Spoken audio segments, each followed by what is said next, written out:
Well, this one is a very special conversation. I have to tell you, I do not ever get nervous for much. Like, I've been on stages, I don't get nervous. I doing podcasts, I don't get nervous. This one, I am actually nervous. And it's so funny, when we were getting ready to come in here, I actually filled my water bottle and didn't refill the Brita. And Shauna was like, oh my gosh, because I did a whole video on please refill the Brita for our company.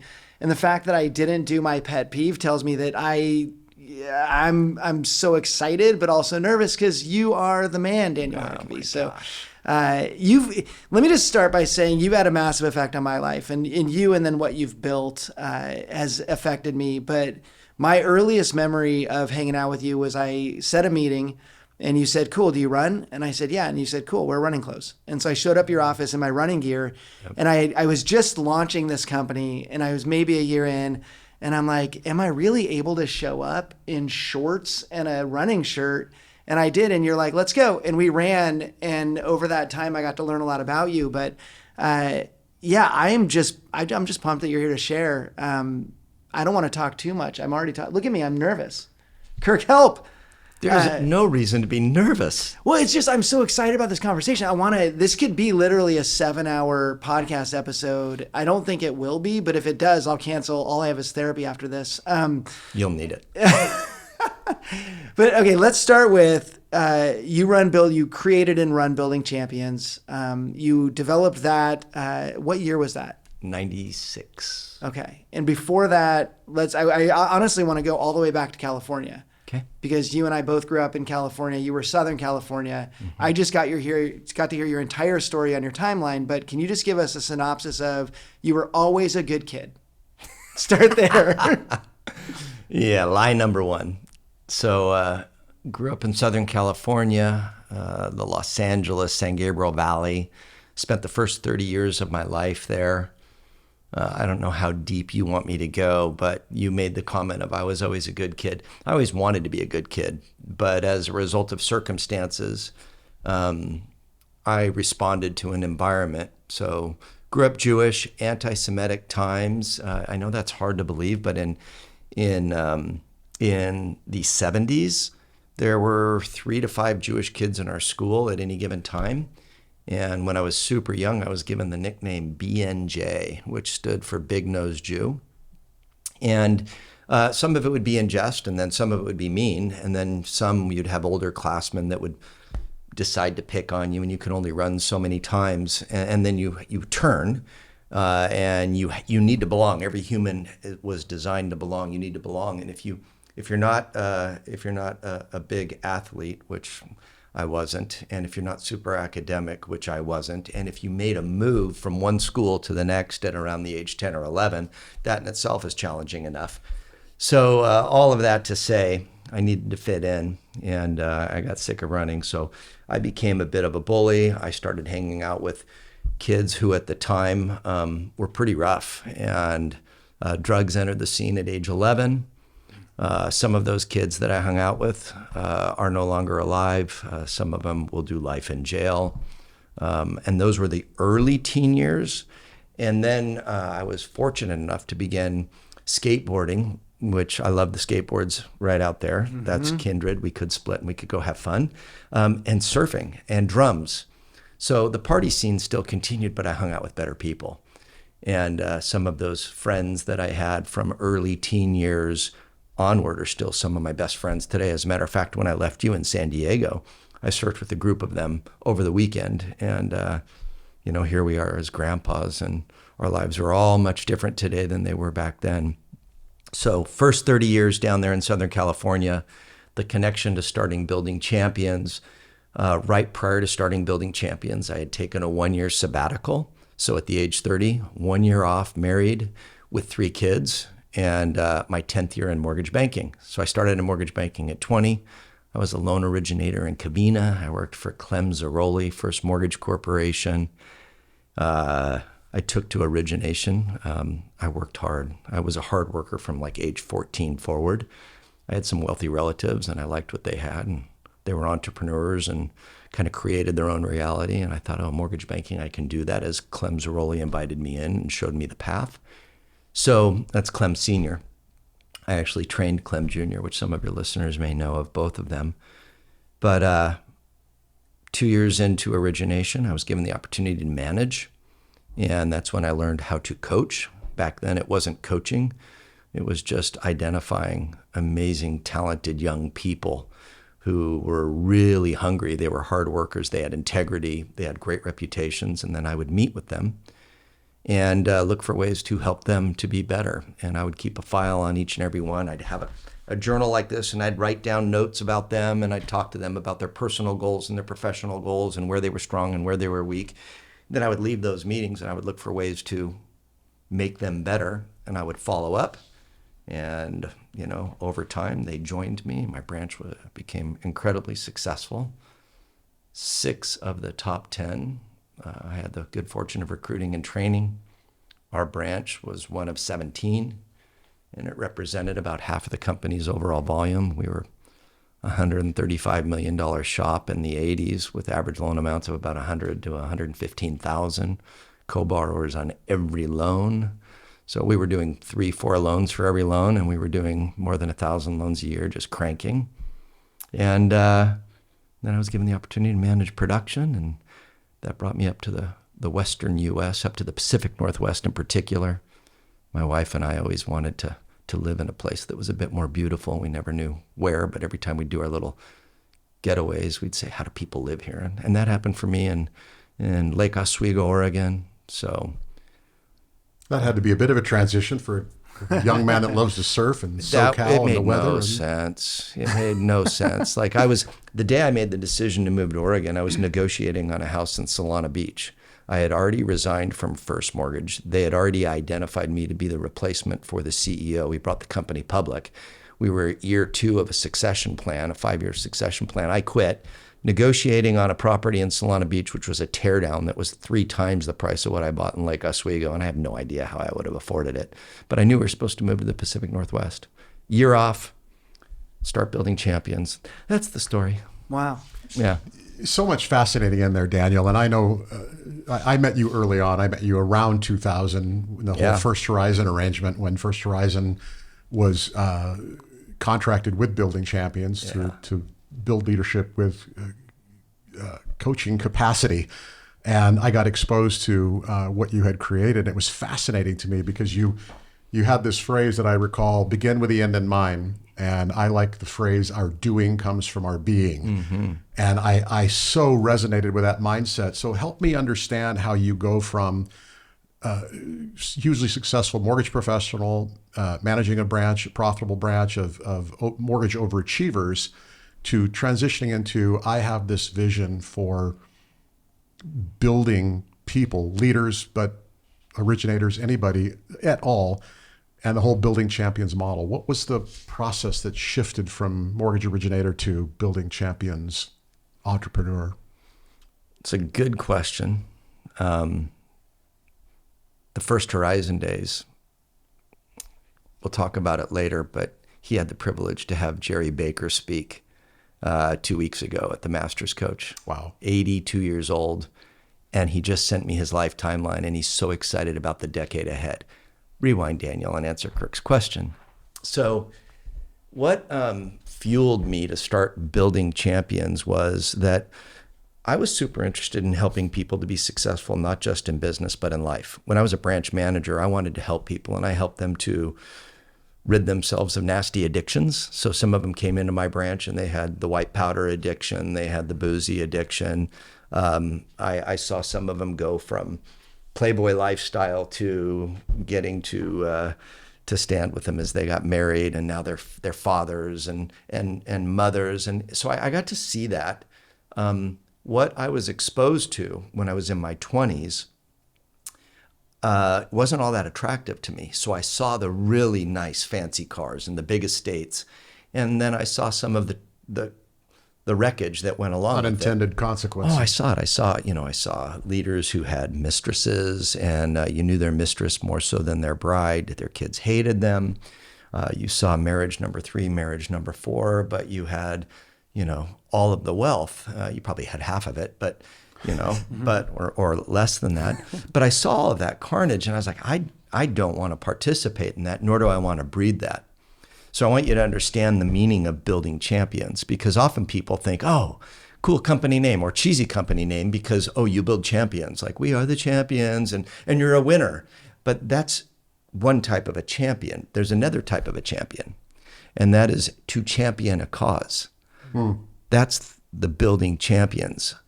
I want to build leaders who are going to champion a cause where you create a culture that brings life instead of destroys life. So all of our clients in all industries, we don't work with a certain vertical like we did when we started at Building Champions. We work with leaders in all industries who are champions of a better cause. They understand that our teammates spend the majority of their waking hours doing this work thing. And how you experience work then impacts how you experience home, right? Whatever you catch during the workday comes out when you go home. You either go home with more energy and a little pep in your step because you were put into a position with a group of people where you could win, or you go home frustrated as hell because you were not seen, you were ignored, there was crap leadership, there's culture wars, everyone's in it for themselves. And then you go home worse and you kick dogs and you throw bottles back, right? So I did not want to work with people who are so focused on just quarter by quarter earnings. I wanted to work with leaders and to help leaders to understand that the human journey includes us working. So how do you do it in a way that brings life? And I want to champion that cause. So I started a company in 96. It's a crazy story. I started a company in 96 because my old employees and colleagues kept calling me to have one-on-ones with me. And they would invite me into meetings, and a couple of them that were some of my top performers, superstar guys. They said, hey, now that you've left the company, we're leaving too, which is unfortunate, but they left to start their own company and they wanted me to help them. So I went down, I spent time with them and helped them, and they sent me a check. And I thought, this is fascinating. I can get paid to do the best part of my mortgage job, which is just to help people. I'm going to create a business around it. In 96, coaching, there was real estate coaching. There was Mike Ferry. So I met with Mike when I was early in my career. I'm going to leave that conversation alone. And I didn't want that type of a coaching company, although I know Matt's doing great stuff. I mean, just great stuff. What a great leader and coach. But yeah, that was it. I wanted to help people to be successful, not just in business, but in life. So I think what struck me about Building Champions, and I know it struck you because you and I have had plenty of conversations about this conversation that we're having in anticipation of it, but it was purpose-driven before Rick Warren wrote the book. Oh, yeah. It was purpose-driven, and I remember getting my Building Champions material. Chris Altig strongly encouraged me to sign up for coaching, and I later had the privilege of being a certified coach within the First Horizon ecosystem. I know it's not a fully certified Building Champions coach, but it was such a cool process. I go away for a weekend to do my initial coaching, and the very first thing is, the begin with the end in mind thing, write your epitaph. Who do you want to be remembered by and how? And I was all excited till I started writing, and then I was sitting by myself in a cabin up at Long Beach, and tears are flowing down my face, realizing that I had some deficiencies that I needed to manage. And that's the purpose-driven approach that you took that was so profoundly different than what traditional coaching had looked like. That's what struck me, and I think that's what struck you. Yeah, definitely. I mean, I was invited in, after we met, way later, I was invited in the Master's Coach program. And I remember it was funny because McCluskey was one of the people. And apparently at Lanai, you guys had a conversation where Sean's like, no, he's not like other vendors. He's not going to come in and sell us stuff. But I was the first mortgage company employee. And I remember just so many people like, you just have to experience this. You just have to experience this. And that's when I got in with Bill to coach, and coaching with Bill, then got into Master's Coach. But man, there's many a tear has been shed at all of those events, because you do build life versus building business. Yeah. And so coming back a better human. So what you've tried to do, actually, it definitely worked out. And I think you know that. I do. It's got to feel amazing. I see it every day. Yeah. It's crazy. I just thanks for sharing that. On Friday, I had 200 leaders out at Sun River. So Sun River is a special place because I led 10 experiences out there where 200 folks would come in from many different industries, from many different locations, not just in the US, but people came in from Europe, et cetera. And it was really a neat deal. It was the only public event that Building Champions ever did. Everything's all corporate engagement, but we did one public event. And we had a few thousand people there over the years. One time at Skamania, no, not Skamania, Suncadia, but the rest were all at Sun River. And you walk them through some of these frameworks. And to your point on the epitaph or the eulogy, I want people to understand where that fits. So, you're watching and listening, and you're an executive. We're an executive coaching company and leadership development company. We help leaders to be better leaders. And we have a premise: better humans make for better leaders. Okay? So let's figure out how to make better humans. The human existence is more than work. Self-leadership always precedes team effectiveness. Team effectiveness always precedes organizational impact. How we lead ourselves impacts the entire organization. So whether I'm sitting in here with a business that's amazing, for those of you who haven't been here, this place is amazing, amazing team. But how big's the team here? We have 32 people. That's amazing. I mean, cool company, you feel the culture, you feel the energy. And we work with companies of this size. And then we have clients that have 200,000 on their team, right? And they're all around the globe. Well, every human leads themselves in ways that has organizational impact. And what I believe about myself, what I think about myself, what I believe about my team, what I think about the future and believe about the future, it impacts actions, relationships, risks, decisions, all of that. So we want to make sure that at the very foundation of the human, that they're solid. So what we do in our first process is we help leaders to build a life plan, because your career is only one account in your beautiful life.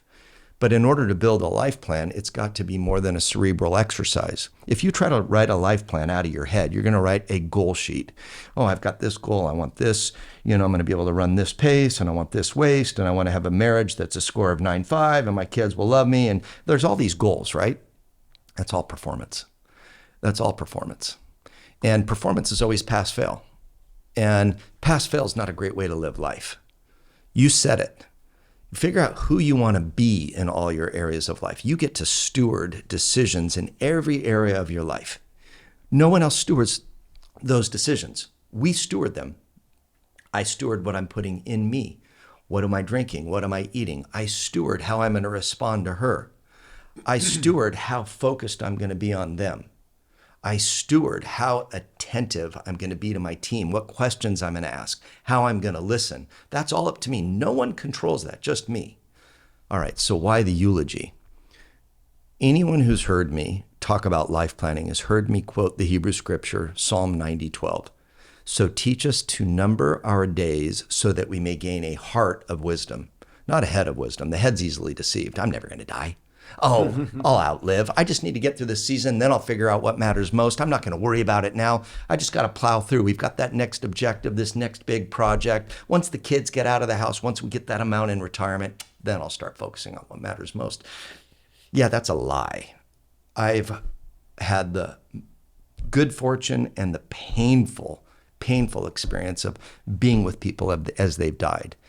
Of being first one on the scene of 15-year-old gone, of multiple 38-year-olds gone, 3 in 1 year, of 29-year-old badass soldier, peak of his game, gone. I've done more funerals than I've done weddings. Why do I have you write your eulogy? Because if you write your eulogy, just the process of identifying what would people in the first front 3 rows say about you if you died today? What would they really say? The reserved row, rows 1, 2, and 3, what would they really say about you today? Come to grips with it. If you don't like what is said, well, then you have good fortune because you're breathing, and then you can write legacy statements. What would you hope to be said about you in the future? Then you can start working on that.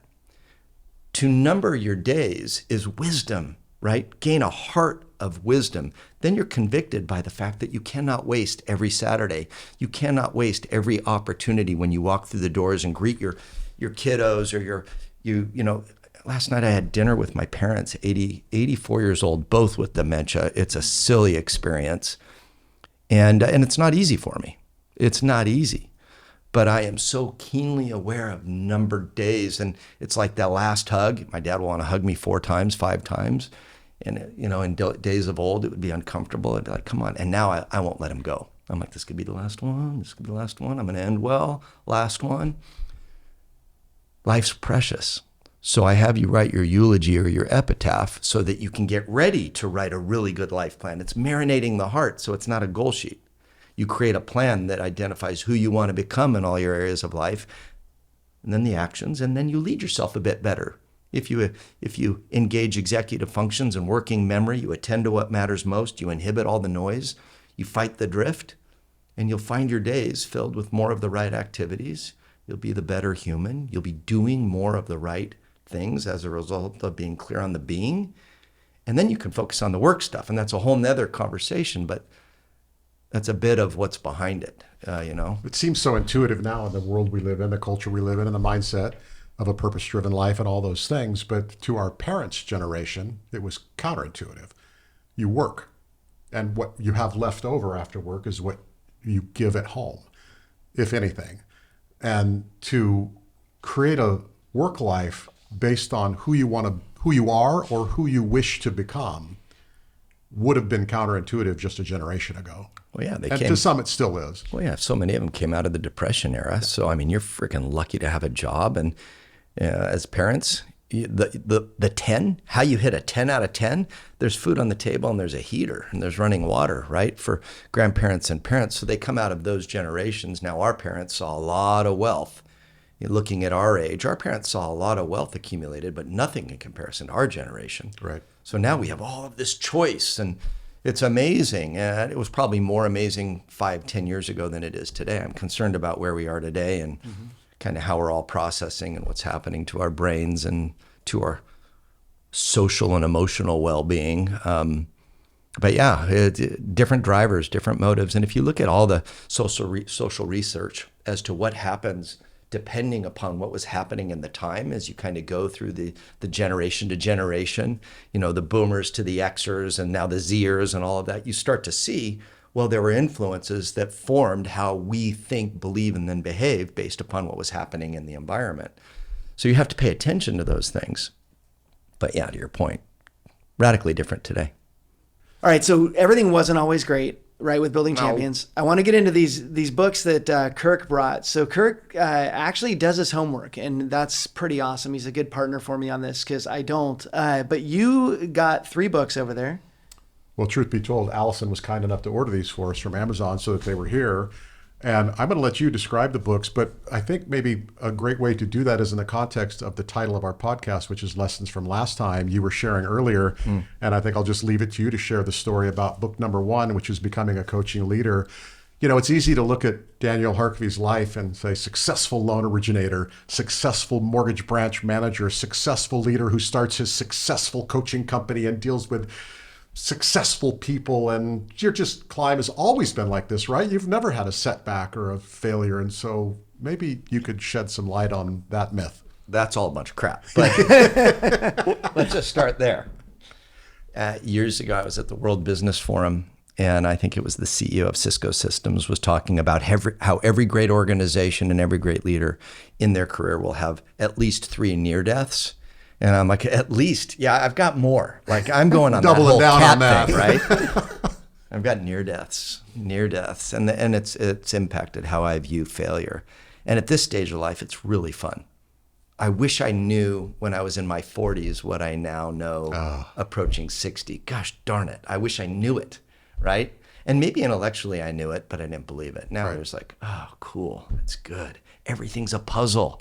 Everything's a puzzle. Every situation you deal with right here and right now feels like it's life ending. But if you look at it as if you were to have the flu, you know, if you've got the stomach flu, life sucks and you want everything to come to an end really quick. But 2 days later, you're fine. But if you ask somebody, hey, how you doing? How's life? When you have the flu and you're hurling over a toilet, leave me alone. The world needs to end. Well, oftentimes in life, we look at situations as if we were over the toilet and this is everything, right? But you have to step back and look at it in the context of the bigger picture. So the book, Becoming a Coaching Leader, this book was really kind of the story of how I was a coaching leader, and how that helped me to start a company in an industry that was really not even an industry at the time. So I started building champions in 96.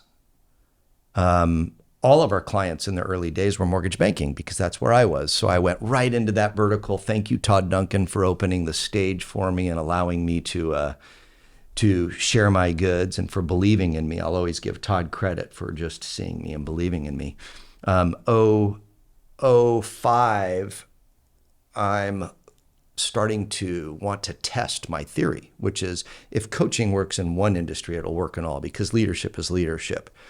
So I had started doing some work 2001 through 2005 with John Maxwell. John and I were doing real teams everywhere. I helped him to create a program called The Exchange. I was featured on their simulcast. John and I talked about partnering together, and that was a whole story in its own.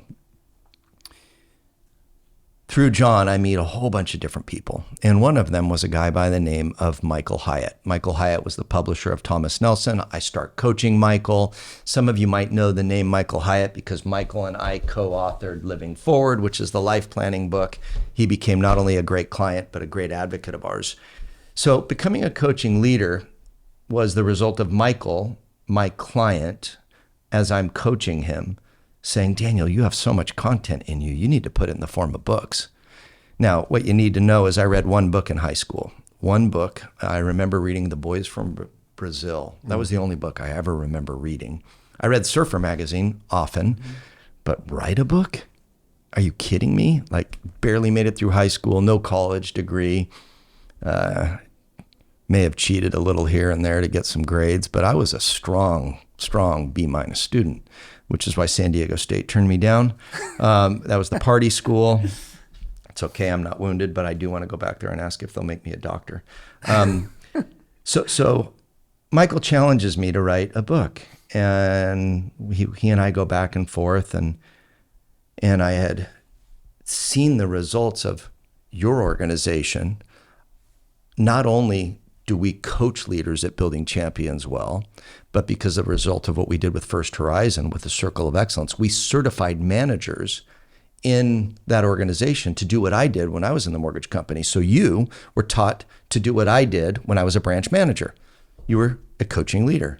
So I took a lot of those stories and I started to pen a book, and I started penning it in 2005, and it's going to be rewritten. This thing is now, like 15, 18 years old. I don't know. It's old. Mm-hmm. It's almost 20 years old.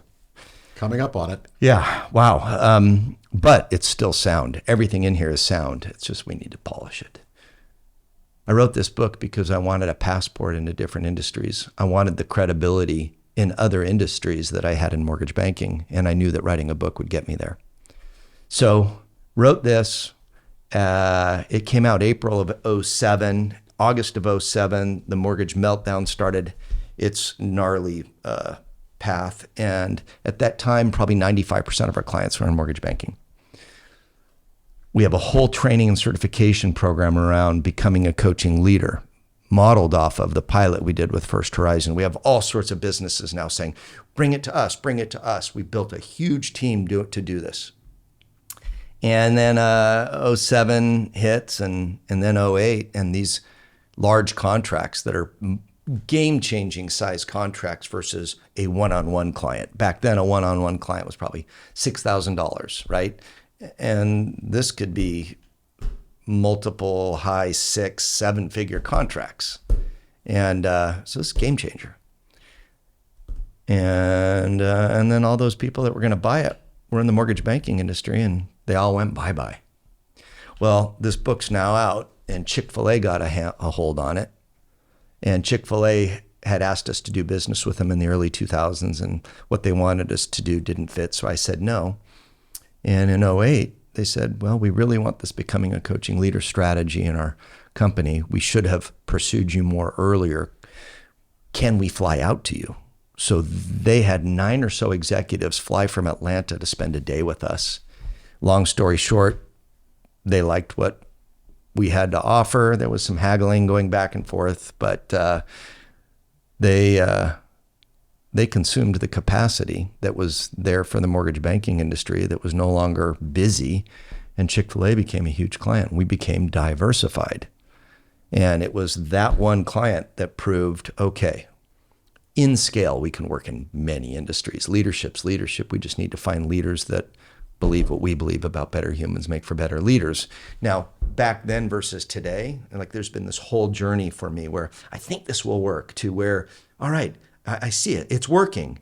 And I know it's working. You know, Jerry ran the surveys and the studies of those coached versus non-coached, and those coached versus non-coached outperformed their non-coached peers by 22% in the top quadrant and 66% in the third quadrant. He was just stroking checks like, oh, heck yeah, this is a no-brainer math investment for us. So you go from, I think this will work, to I know this works, to today being convicted by the fact that this works. So I can sit down with CEOs and chairmen of any organization, and if they believe better humans make for better leaders, and if they want to create those types of cultures, well, then I can tell them that we should be doing business together. This book was the passport to that reality. And today, I hate it, the fact that mortgage banking is now less than 4% of our business this year. Last year it was 18%. This year it's 4%, 3%, 3 to 4. So that's a pretty big hit. And I'm still a mortgage banker at heart. I love all my mortgage banking clients.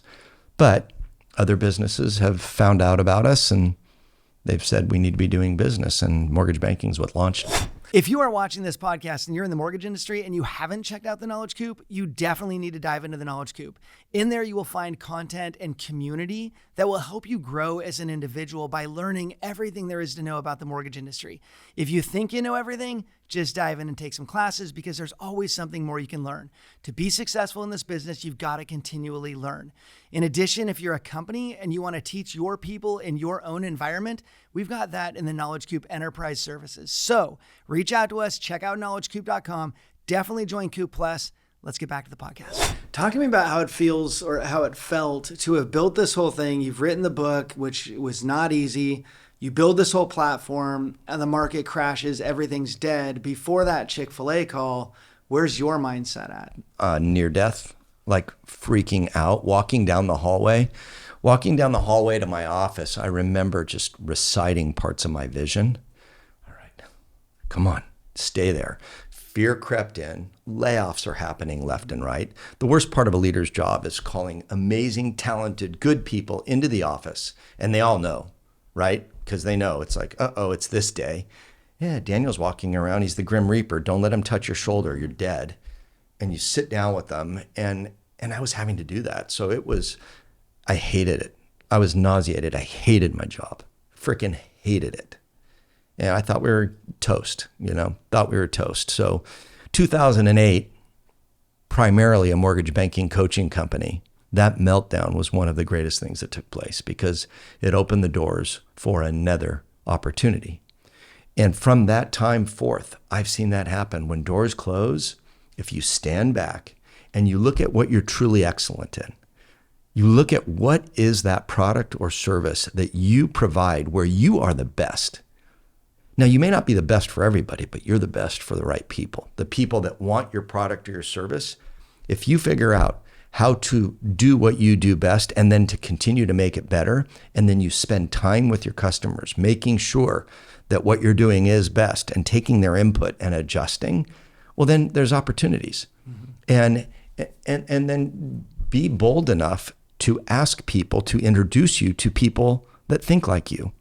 It's one of the greatest lessons I think I taught my kids was, man, you can radically change the trajectory of your life if you just have the courage to buy somebody coffee. Just buy somebody coffee.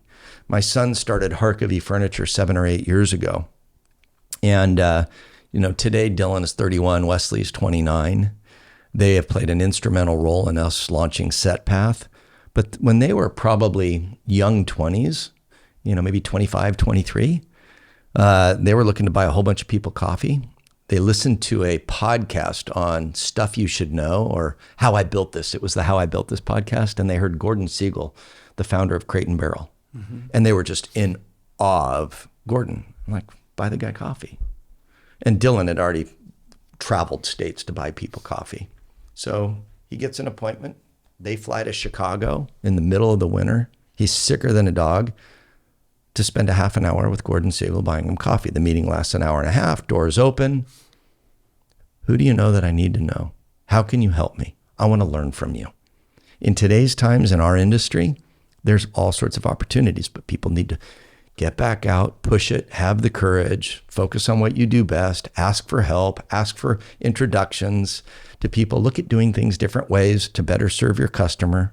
This is the profound power of principled leadership. I mean, this is the profound statement that permeates Building Champions and the Knowledge Coop. And one of the reasons I was drawn to come here was because Ken said to me, I don't know how many times, we're a mission-driven company. Yeah. We're a mission-driven company. And when that mission is founded on principle, it transcends industry.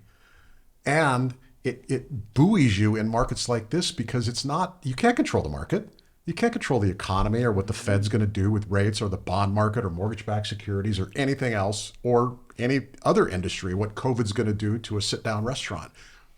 But what you can control is being true to your mission and true to who you are. And if that's based on principles that are meaningful and attractive to other humans, then you've got a real core foundation. And that's the beauty of the work that, frankly, both of you have done.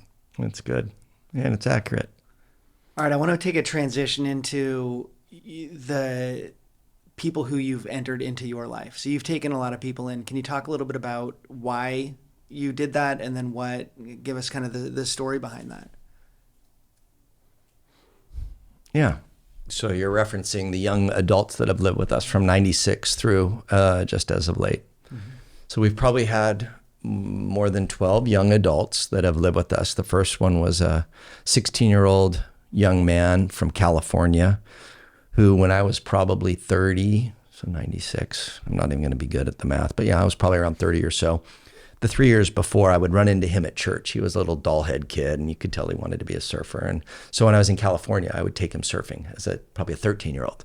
And he would come out with all of us older guys. And that was very much my story. Older guys brought me surfing and allowed me to be one of them. And I remember being in their VW van as a little punk kid, and they're teaching me to surf. And, I remember my earlier story, having older guys that are surfers that are all a little wacky on your team, not bad. They definitely fought a fight or two for me. Mm-hmm. This scar here, they helped to retaliate. Well, when I got this one and a few others, it's another story. So, Scars. So I have a few. Christian was his name, Christian Barlow. And after we moved to Oregon, his mom called and said, "Hey, Christian's in trouble. He's addicted to meth." Mm-hmm. He had a rough family life, super rough, the kind that you could make a movie about. And she's like, "I need help." And all right, what do you want me to do? "I want to send him to you." All right, at the time, 96, I've got a 6-year-old, a 2-year-old, a 6-year-old, a 4-year-old, and a 2-year-old. So I'm going to move a 16-year-old meth addict into my house. So Sherry and I... What could go wrong? Yeah, Sherry and I pray about it. And then we have our first counseling appointment ever. And I go into a friend of mine who's a therapist. I'm like, "All right, Ed, this is what I'm thinking of doing. I'm going to move a meth addict teenager into my house with my wife, and we've just moved to Oregon, and I'm starting a new company, and I'm volunteering and having to get like 600 volunteers for a Promise Keeper event, and I've got a 6-year-old and a 4-year-old and a 2-year-old." And Ed's like, "Okay, all right." I'm like, "Ed, what needs to be true in order for this to work? How do we make this work?" So long story short, Christian moves in, and it was a really, really good story. We decided that we were going to create a path for citizenship. Like, what would it take to be a good citizen? And I was thinking, well, they'll need to be healthy and strong. And my wife is gifted in the kitchen, as are all my kids. They're all naturopathic. Sherry was making kombucha and kefir and sauerkraut 20 years before it was ever popular. So the nutrition thing, the fitness thing, then the spiritual thing. And then you start to work in work ethic, and then you start to talk about doing things excellent, and then you introduce a faith component, and we just kind of did that with him. And unfortunately, he broke one of the rules, and there were only 3 rules, but he had allowed his friends to send him an envelope that was typed, and my wife felt it. It was crunchy and typed, and we were real clear on our rules. And if you violated any of the 3 rules, it meant that you were asking us to help you to pack up and leave. So we would never kick anyone out. But if they did anything in violation of the rules, it was a request, will you please help me to pack my bags because I want to leave today. And heartbreaking. I had him in a beautiful school. He was doing well. He denied requesting it. I said, I'm sorry. I said, you were crystal clear. You gave out your address. You could have been, more concise with your friends, but I'm not jeopardizing my kids. If you're going to bring this in, you're out. So let me help you pack your bags. I'm sorry you want to leave.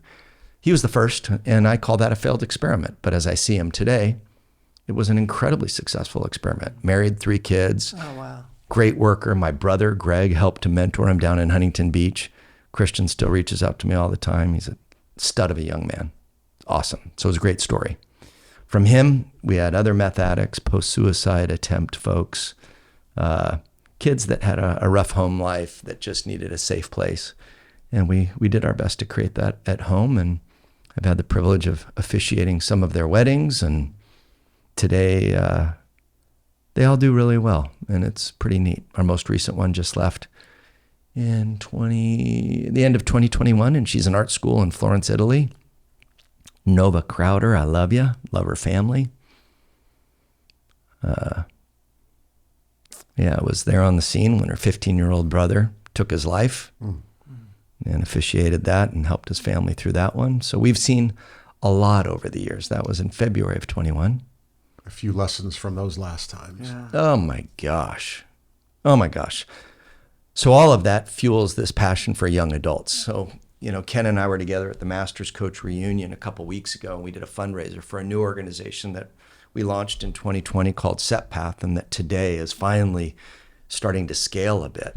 But 𝗕𝗵𝗆.org is here to transfer hope, belief, and direction into the lives of America's young adults by offering them free life planning, which is living forward, and mentorship. And we're having corporate America pay for it. We're running it in a few different verticals. We're running it in academia, for-profit, not-for-profit, and then we have an organic arm. But as Ken and I were together at the Masters Coach, raising money for that event and bringing a whole bunch of good people together, I shared with them my timeline. And in it, as I look back on decade by decade, my highs and my lows, and I now look at the age 60, which is next birthday through 70, God willing, I want to stand firmly on the experiences that I've had and the passion zones. And I have a unique passport in 2 areas. And one is leaders and the other is defining decade young adults. For some reason, I still resonate with those folks. And I think it's just because I love them so much. And I'm willing to get very dirty and not judge. I'm not afraid of their conversations. It's like, yeah, tell me it all, man. I'm good. I can handle it. My wife creates a space of peace. My family's grown up with it. So I want to help young adults, and I want to use my platform for that. And then I want to help leaders, because every leader I help, that leader can influence 34 or 200,000. It doesn't matter. So one of the profoundly beautiful thing about scars is they make you less apprehensive about other people and their scars. Yeah. And it makes you more embracing of, because we all have them. Yeah. If I might, I'd like to share a quote from 7 Perspectives of Effective Leaders from Daniel that I thought is germane to moving forward and some of the obstacles that leaders face.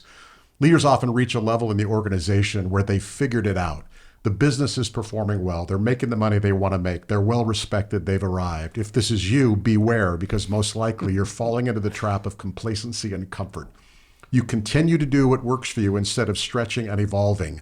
You begin to lead from a defensive position rather than taking an offensive one. You build a fence around your reality and you protect it so that no foreign threat comes in and robs you of this goodness, this nice, comfortable zone that you get to live in. If that's where you are, you have started down the road to failure. yeah, it's death. In life, not just in business. Yes. Mm-hmm. Yeah. That's what I spoke on 2 weeks ago with these guys.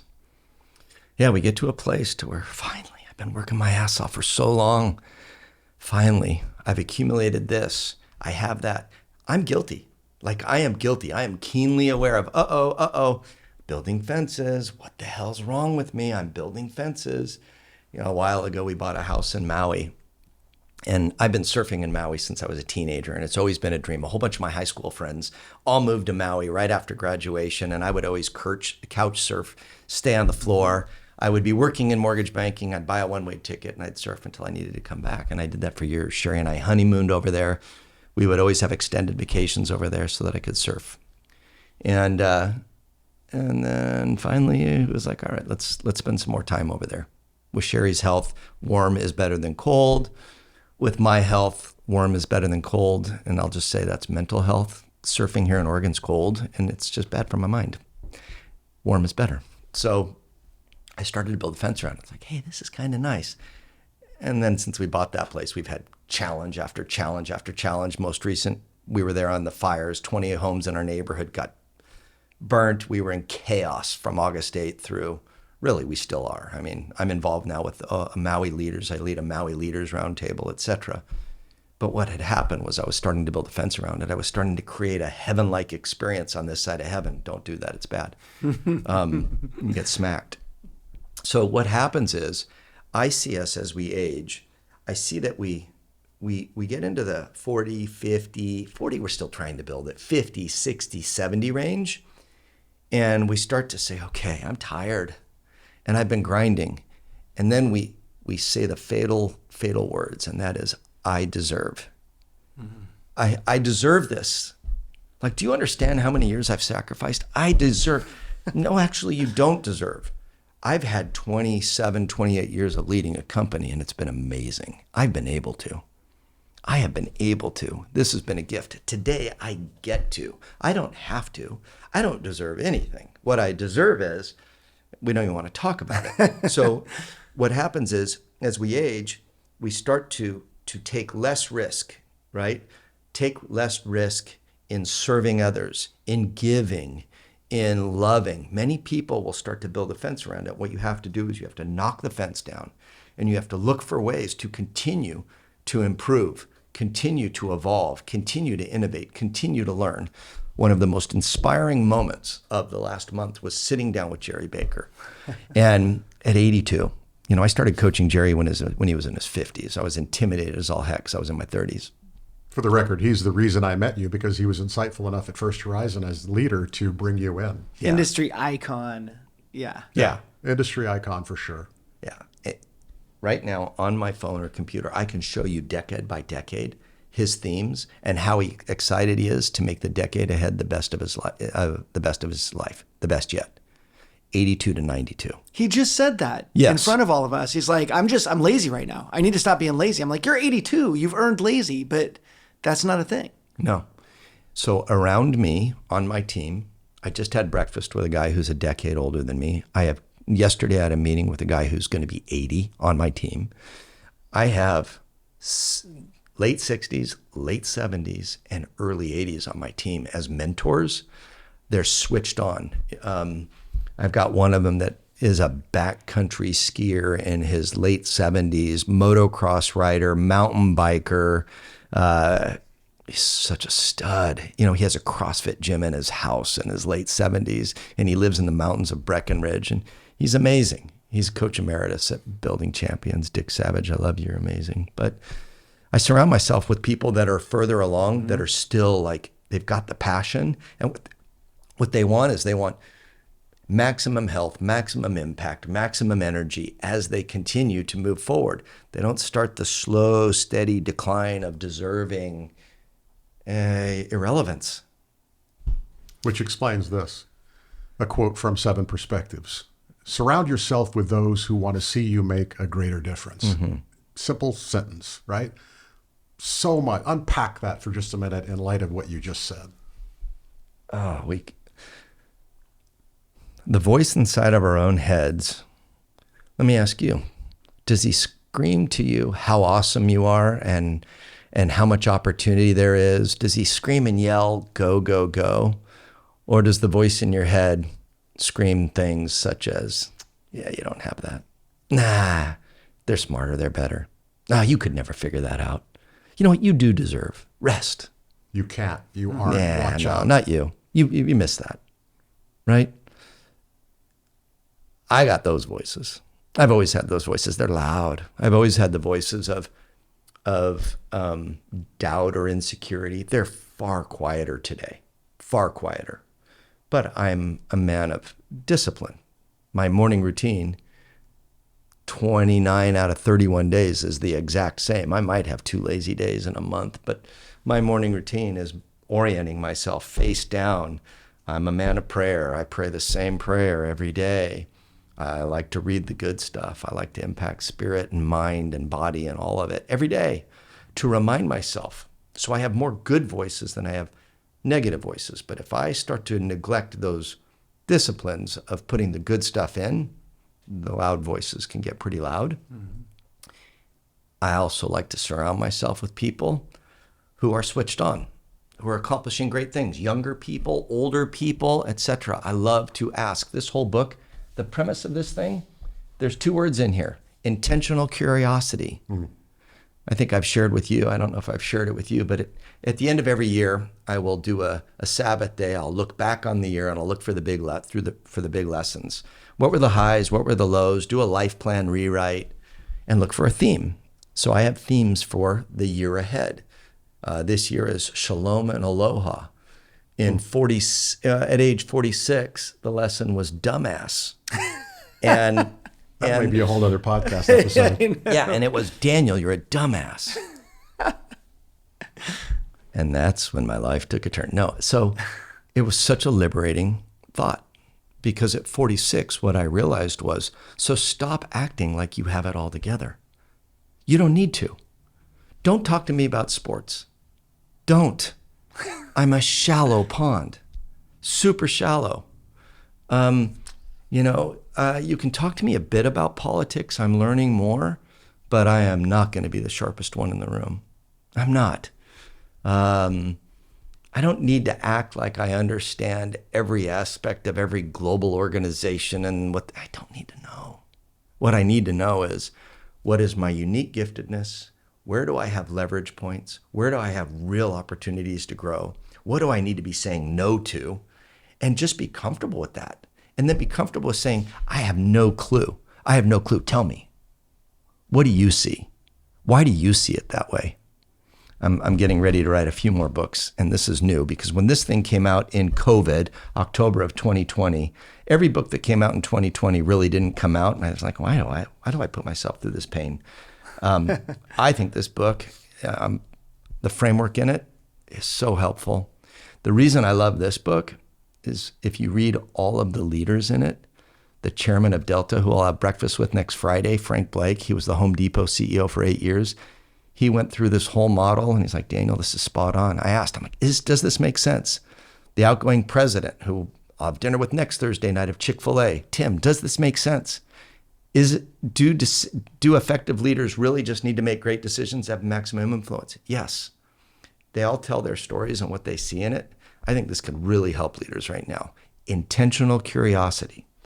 All of that going back to the theme of dumbass and asking for help and intentional curiosity and wanting to learn and surrounding yourself with people who are smarter than you. Just really cool concept of intentional curiosity, both looking inward at yourself and then as you engage with others. What sets your soul on fire? I want to know what makes you just burn with passion. What lights your fuse? Mm-hmm. That's a powerful conversation to have as you're reaching out to. Yeah, and what demons do you have? Like, what causes you fear? Yes. Where are your doubts?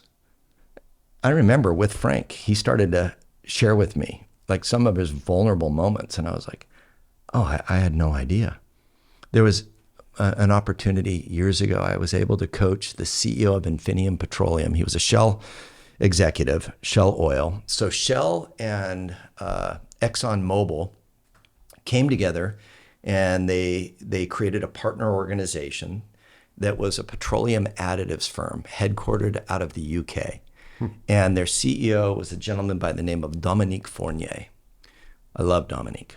Amazing man from Marseille, France. Got to work with him and his executive team for a few years. Was great. Helped him through succession to now he's a professor at Duke and serves on many boards, but he's a great guy.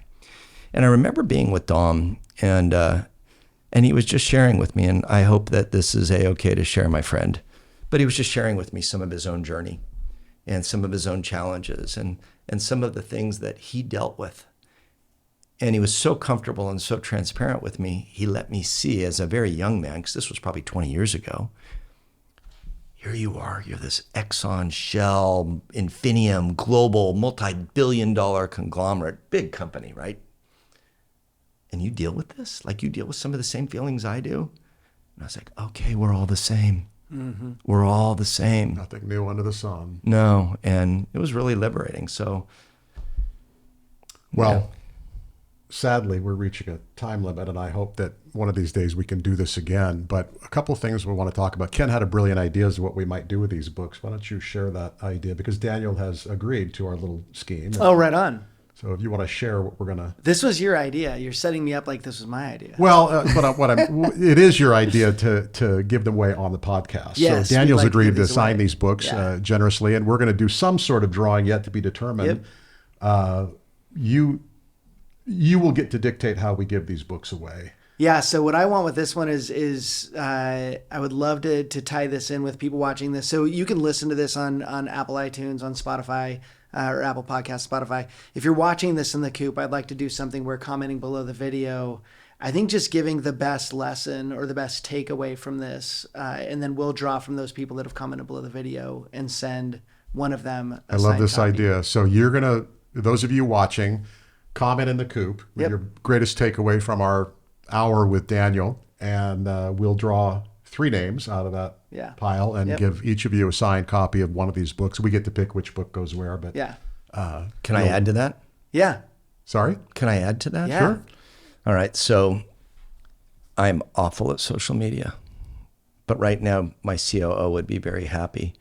If they do a hashtag of Building Champions, does that work? Yes. Yeah. All right. So let's add a few more gifts. So now you can give away 5 gifts. So you can give away a Becoming a Coaching Leader e-course. Oh, nice. And you can give away our new one, which is the self-leadership e-course, which we just came out with. Mm-hmm. So we'll give those, you can give them away too. So Are you going to throw in surfing lessons? I will always throw in surfing lessons. All you have to do is just pay to get me to warm water, and I will teach you. Nice. So, look, it's pretty self-evident, but where can people find Daniel Harkavy and or Building Champions and or your new mission? Yeah, so buildingchampions.com is our executive coaching and leadership development firm. And that's where I spend a good chunk of my time as a CEO mentor and the CEO of that firm. And then SetPath is a company, it's a not-for-profit that we launched, and that's setpath.org. If you want to learn more, next Tuesday, Giving Tuesday, we're going to do our first webinar, letting people know what we're about. So you could go to setpath.org and setpath.org/advocacy. And that will tell you about Giving Tuesday. If I can comment on SetPath for a second. So having an 18-year-old, a 20-year-old, and a 22-year-old, it's interesting to watch kids feel like they should have it all nailed down by now, and they should have their entire mission. They should have, especially if they have parents, like my wife's a very successful ADHD therapist. I run this company. Like they should be, ready to rock and like doing it all. I was bartending at their age, at Tate's age. And so when you started talking about what you're doing for kids and giving them that ability to create a life plan at that age, they need that so bad. And I actually messaged all 3 of my kids. And I haven't said this to you, but thank you on behalf of every parent of a kid that they're like, there's certain things we can coach our kids up on, and then they stop listening. Yeah. And this is where we're taking people in like you've done. There's certain things that like we are made to speak into the lives of other people's kids sometimes. I firmly believe that. We have a kid that's going to come in, and I am his senior project. He's a kid with ADHD who wants to be an entrepreneur. And he's like, would you be willing? I'm like, yes. Like, don't even finish your sentence. How much time do you want to spend here? Like, I'm all in. Awesome, bud. Because for my buddies, for my friend and his wife, like their son needs that, and that's what we're here for. And so when you talked about what you were doing, and then the craziest thing is to watch Duncan's son, Scanlon's son, and your sons sit in front of a room. It was like, how crazy is this? What are the odds that could actually happen?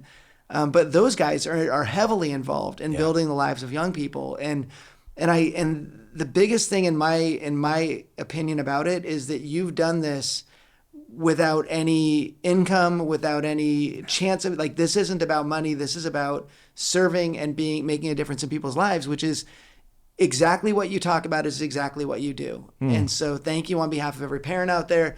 I know my kids are going to jump into 𝗕𝗏. I do want to know more about it. So we're going to put links inside on you. If people are watching this on YouTube, we'll put links there. But we will be huge advocates. I talked about it in our Monday meeting this week at the company. So we have some people that might be joining as both planners and what's the other one? Guides. Planners and guides. So I've got some potential guides. I've got some potential planners. But it is a huge deal. And if you're talking about something to change the world, like, those kids need purpose right now. They need to be able to line up with their values. They need to be able to figure out what their values are and how they go forward with those. So what a shock that you're launching a purpose-driven mission. I know, isn't that crazy? What a shock. I can't believe it. I get to. All right, so we got one last question for you. Oh, absolutely. And we will continue to do that. Oh, there's a stumper still coming. Here's the stumper. One last duty. Final question we're asking people.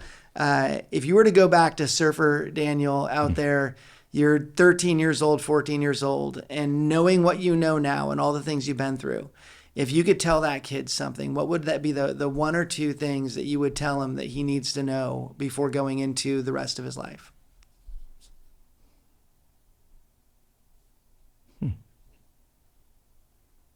You know, my first answer, which I'm not going to say, well, I'll share it with you, but I'm going to retract it. So my first answer would be, don't worry, you're good enough, right? That would have been my first answer. But if I would have known that at 13, could that have created a level of hubris and taken away some of the grit and the grind and the determination that has enabled me to experience what I've experienced? So I don't think I could say anything to myself. Like, I don't know. At 13, 14, I don't know what I would have done with any information. I just don't know. So, and I've thought about that. And that's been asked of me before, but I never had the realization that I just had when you asked me, which is, so do I have a minute? Yeah. All right. So we've referenced faith just a bit, and regardless of where your folks are, just take this in because it's real. In life, we suffer, right? You suffer? Suffer? Right? Well, there was a promise of that. In this life, you're going to suffer. Okay. So that sits over here. And yet no one wants to own that promise. And when we do, we're like, what the hell? How's this happening to me? Like, that happens to other people. How's this happening to me? But in the struggle is when you really test yourself, and it's when you really test faith, and it's when you really ground and you really have to figure things out. And I feel bad for people who, especially young people, whose parents won't let them suffer. No, let them suffer. Because that's where you learn and that's where you figure it out. And sometimes it's painful, but let them lose and let them have to figure it out. Let them face the bully and let them get punched and let them, experience the consequences of not doing well on their projects and homework. Don't sit there and do their homework for them. Like, let them suffer, because in the suffering is where the lessons come from. So, hey, don't worry, Daniel. You have what it takes. You're going to be good enough. The suffer is good. In the suffer, there's also the other promise, which is, hey, you can experience love and joy and peace and patience and shalom and all this goodness. You can experience that all in the midst of it all, which I see every day. It's beautiful. It's like I shared with you a couple of weeks ago. It's the kaleidoscope. You can adjust the kaleidoscope. Bright colors are more brilliant and bright when they're set against the dark colors. When you get that contrast, that's what makes life so rich. So, I don't know what I told myself. Dude, become a better surfer. Become a better surfer. Take better care of your hair. What a perfect ending. Dude, that could be the beginning of every podcast episode now. No kidding. It's in the suffering that you find these lessons that you can take forward. So I love that, man. Thank you so much for joining us today. Super fun. Been an honor. Love both of you guys. You guys are amazing. It's really nice to sit in front of you and to be able to talk. You guys are good men, really good men. Love what you're doing. Got a little history. Fun.